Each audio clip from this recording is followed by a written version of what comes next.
퇴직 후 뭐 할 거야?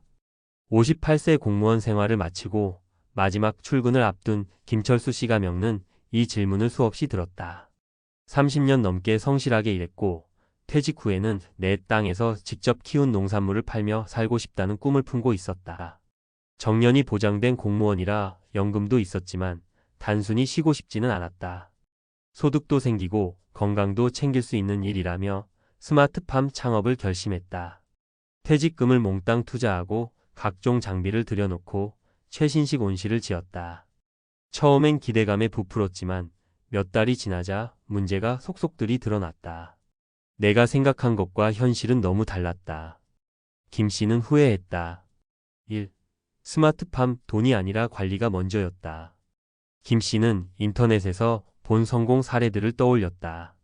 요즘 자동화 기술이 좋아서 그냥 버튼만 누르면 되더라 라는 말을 철석같이 믿었다.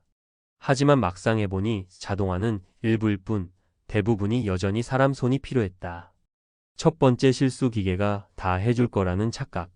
스마트팜의 자동화 시스템은 온도 조절, 물 공급, 환기 등을 자동으로 할 수 있지만 세밀한 조정은 사람의 몫이었다. 특히 병충해 방지와 작물 관리에는 사람이 직접 체크해야 할 부분이 많았다. 두 번째 실수, 스마트팜은 농사 지식이 없어도 된다는 오해. 기계가 다 하니까 농사 경험 없어도 되겠지? 라고 생각했지만 막상 해보니 농작물 생육 단계에 대한 지식이 부족해 실패가 잦았다. 결국 농업 관련 교육을 다시 받아야 했고 이때 들어간 비용만 수백만 원이었다. 김 씨는 깨달았다. 스마트팜이든 뭐든 기본적인 농사 지식이 없으면 망한다. 2. 수익보다 먼저 계산해야 할 건 고정비였다. 퇴직금 넣고 1년만 버티면 수익이 나겠지? 김 씨가 저지른 가장 큰 실수 중 하나가 고정비 운영비를 간과한 것이었다. 시설비와 초기 투자비 외에도 매달 고정적으로 나가는 전기료, 물값, 온실 유지비, 비료값 등이 만만치 않았다. 예상치 못한 기기 고장으로 인해 온도 조절 장치가 망가지면서 작물이 전멸한 적도 있었다. 초기 6개월 동안 수익이 전혀 나지 않았고 오히려 적자가 계속되었다. 특히 김 씨를 좌절하게 만든 건 기상 변수였다.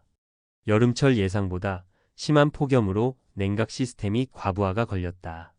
갑작스러운 장마로 습도가 높아지면서 병충해가 급격히 번졌다. 이런 걸 미리 알았더라면 시작도 안 했을 거야. 김 씨는 후회했다. 3. 은퇴 후 창업, 외롭고 힘든 싸움이었다. 은퇴 후 가장 힘든 점은 모든 걸 혼자 결정해야 한다는 것이었다. 공무원 시절에는 같이 일하는 동료가 있었고 회의에서 방향을 정하면 따라가면 됐다. 하지만 스마트팜을 운영하면서부터는 모든 게 김 씨의 몫이었다. 누구와 상의할 수도 없고 어려운 상황이 오면 혼자 해결해야 했다. 몸이 아파도 주말이 되어도 꾸준히 관리하지 않으면 모든 것이 무너졌다. 거래처 확보도 혼자 해야 했고 마케팅도 직접 공부해야 했다. 특히 아내와의 갈등도 커졌다. 당신이 좋아서 시작한 거지만 우리 생활이 점점 힘들어지는 거 알아? 김 씨는 조금만 더 버티면 된다고 했지만 아내는 하루 종일 농장에서 일하는 남편이 지쳐가는 모습을 보며 답답해했다. 결국 아내는 차라리 편하게 살지 왜 고생을 사서 하냐고 싸움이 잦아졌다. 퇴직 후 창업 반드시 점검해야 할 것. 김 씨의 경험을 바탕으로 은퇴 후 스마트팜을 고려하는 사람들이 반드시 점검해야 할 것들을 정리하면 다음과 같다. 기계가 다 해줄 거야 라는 착각 버리기. 스마트팜도 사람이 꾸준히 관리해야 한다. 농사 지식이 없으면 실패 확률이 높다. 퇴직금 몰빵하면 안정될 거야 라는 착각 버리기. 초기 투자비 외에도 매달 운영비가 상당하다. 수익이 나기까지 12년 걸릴 수도 있다. 혼자서도 잘할 수 있겠지라는 착각 버리기. 마케팅, 유통, 관리 등 신경 써야 할 것이 많다. 최소한 농업 관련 네트워크를 만들어야 한다.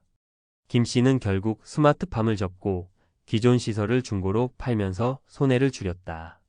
지금은 농업 컨설팅을 받으면서 소규모 텃밭 재배로 방향을 바꿨다. 그는 말했다. 스마트팜 자체가 나쁜 건 아니야.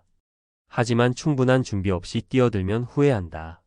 퇴직 후에는 무조건 신중하게 그리고 작게 시작해야 한다. 김 씨처럼 막연한 꿈만 보고 퇴직 후 창업을 결심하려는 사람들이 있다면 꼭 한 번 더 생각해 보길 바란다. 진짜로 이 일을 해도 괜찮을까? 당신이라면 어떻게 할 것인가? 퇴직 후 스마트팜 창업 반드시 점검해야 할 현실적인 3가지 조건. 퇴직 후 창업 실패할 가능성을 줄이려면 앞서 김철수 씨가 명예 사례를 통해 우리는 한 가지 사실을 배울 수 있다. 은퇴 후 창업은 신중하지 않으면 큰 손실로 이어진다. 특히 스마트팜이나 수직 농장은 새로운 기술을 기반으로 한 사업이기에 단순한 농사보다 더 많은 준비가 필요하다. 그렇다면 어떻게 하면 은퇴 후 스마트팜 창업에서 실패 확률을 줄일 수 있을까? 많은 전문가들은 3가지를 강조한다. 수익 구조 파악, 운영 방식 이해, 현실적인 기대치 조정. 이 3가지를 제대로 점검하지 않으면 김 씨처럼 후회하는 상황이 올 수도 있다. 지금부터 하나씩 살펴보자. 1. 스마트팜, 돈이 벌리는 구조를 정확히 이해해야 한다. 많은 사람들이 스마트팜을 미래형 농업이라며 찬양하지만 현실적으로 이 산업에서 돈을 버는 사람은 극소수다. 스마트팜이 성공하기 위해서는 반드시 돈이 벌리는 구조를 알아야 한다. 초기 투자금 vs 실제 수익 계산.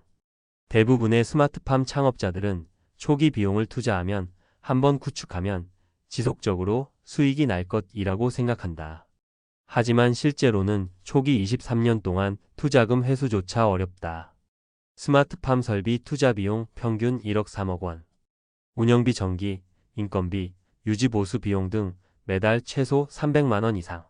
초기 수익 발생 기간 최소 1년 2년. 따라서 창업 전에 반드시 초기 투자 대비 손익분기점을 계산해 봐야 한다. 이 과정에서 운영비까지 고려하지 않으면 적자로 시작하는 경우가 많다. 주요 수익 모델 단순 재배가 아니라 유통까지 고려해야 한다. 스마트팜을 창업하는 많은 은퇴자들이 좋은 작물을 키우면 팔릴 것이라고 생각한다. 하지만 현대 농업에서 중요한 것은 생산보다 유통이다. 생산량이 많아도 유통 경로가 없으면 수익이 나지 않는다. 온라인 판매를 하려면 마케팅 비용이 들고 도매로 넘기면 수익률이 낮다. 지역 로컬 마켓에 공급하는 것도 일정한 거래처가 없으면 어렵다. 단순히 재배하는 것만이 아니라 어떻게 팔 것인가까지 고민해야 한다. 스마트팜 창업을 고민하는 사람이라면 창업 전에 유통망을 먼저 확보하는 것이 필수다. 2. 스마트팜 운영, 자동화라고 해서 손이 안 가는 게 아니다. 요즘 스마트팜은 자동화 시스템이라 관리가 쉬워요. 이 말은 절반만 맞는 말이다. 스마트팜의 자동화 시스템은 물을 주고 온도를 조절하고 조명을 관리하는 정도까지는 가능하다. 하지만 작물 관리, 병충해 방지, 수확 작업 등은 여전히 사람이 필요하다. 스마트하지만 여전히 팜이다. 스마트팜이라는 단어 때문에 마치 공장에서 기계가 모든 걸 해줄 것 같지만 본질은 여전히 농업이다. 토양 관리 양분이 부족하면 비료 조절이 필요함. 병충해 방지 자동화로 예방할 수 있지만 문제가 생기면 직접 손을 써야 함. 수확 기계로 할 수 있는 작물도 있지만 대부분은 여전히 사람이 해야 함. 즉, 스마트팜이 육체적으로 덜 힘든 것은 맞지만 신경 써야 할 일이 많다는 점은 변하지 않는다. 특히 초반 12년 동안은 직접 손을 많이 써야 한다. 관리할 사람이 없다면 애초에 시작하지 않는 것이 낫다. 스마트팜을 창업한 은퇴자들 중 상당수가 관리할 사람이 없어서 결국 포기하는 경우가 많다. 초기에는 본인이 열심히 할 수 있지만 나이가 들수록 체력이 받쳐주지 않을 수도 있다. 가족 중에 도움을 줄 사람이 있는가? 운영을 맡길 직원이 있는가? 하지만 인건비 부담이 큼. 혼자 할 경우 몇 년 동안 지속할 수 있는가? 이 질문에 대한 답이 없다면 스마트팜 창업을 다시 한번 고민해야 한다. 3. 은퇴 후 창업, 현실적인 기대치를 조정해야 한다. 많은 사람들이 은퇴 후 창업을 할 때 기대치는 높고 현실적인 준비는 부족하다. 특히 스마트팜 같은 최신 기술이 접목된 사업은 하면 잘 될 거야 라는 막연한 기대를 하게 만든다. 내가 할 수 있는 수준부터 시작해야 한다. 만약 스마트팜에 대한 경험이 전혀 없다면 무리하게 큰 투자를 하기 전에 작은 규모에서 시작하는 것이 좋다. 처음에는 텃밭 수준에서 실험해본다. 소규모 하우스 온실 운영부터 경험해본다. 실제 농업 종사자들과 교류하며 현실을 배운다. 조금 해보고 경험을 쌓은 후에 점진적으로 확대해도 늦지 않다.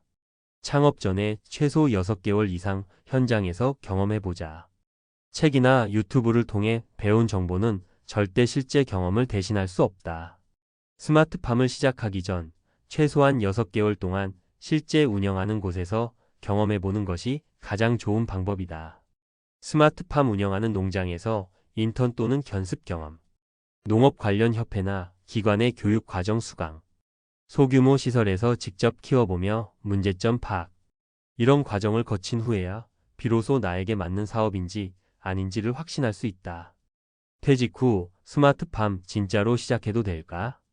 퇴직 후 창업, 특히 스마트팜은 쉽고 편한 사업이 아니다. 막연한 기대감으로 시작하면 김 씨처럼 퇴직금을 모두 날리고 후회하는 결과를 맞을 수 있다. 따라서 스마트팜 창업을 고려하는 사람이라면 반드시 다음 3가지를 점검해야 한다. 스마트팜이 돈이 벌리는 구조인지 정확히 이해했는가? 실제 운영이 자동이 아니라는 현실을 받아들일 수 있는가? 작은 규모에서 경험을 쌓으며 현실적인 기대치를 조정할 수 있는가? 만약 이 질문에 대한 답을 확실하게 할 수 있다면 스마트팜 창업은 도전할 가치가 있는 사업이 될 수도 있다. 하지만 이 중 하나라도 자신 없다면 창업을 다시 고민해 보는 것이 현명하다. 은퇴 후에도 돈 벌면서 건강하게 살고 싶다는 꿈을 꾸는 것은 좋다. 하지만 현실을 제대로 파악하지 않으면 그 꿈이 악몽으로 변할 수도 있다. 당신의 은퇴 후 선택 신중하게 하길 바란다.